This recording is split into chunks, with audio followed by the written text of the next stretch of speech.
Hello and welcome back. Now, when we talk about list views, we inevitably have to talk about array adapters or adapters. Now, the reason for that is because list views, they don't know really how to present the data by themselves. So they need help from adapters. So here is a visual representation of the relationship between list views and array adapters in general. Okay, so what happens is we have this data source in one hand. For instance, in this case, we could have this string array with items like item 1, item 2, 3, 4, and so forth.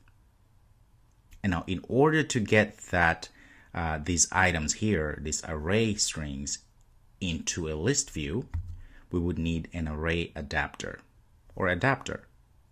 So what adapter does, it knows how to take that string array to the left here and manipulate everything and create views that then can be fed into our list view. Our list view now is able to show all of the items that were once on that string array and then went through the adapter, and then now the user can actually see on a list view and interact with it.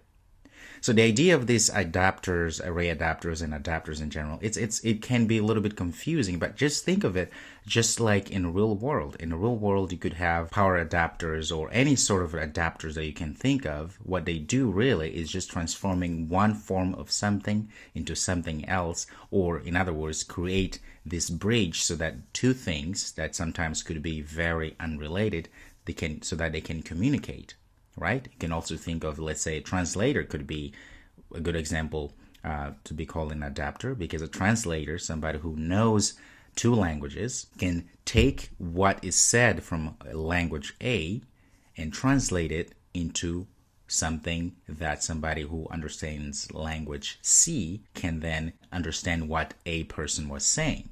That's exactly the same. That's what an adapter is. And there's different kind of adapter, as we will see later.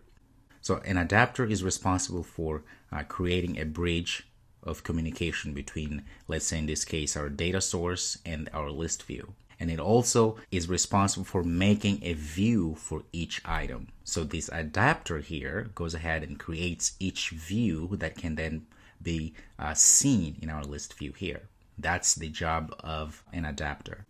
All right, so the heart of everything is this adapter here, which allows this communication between our data source and our list view.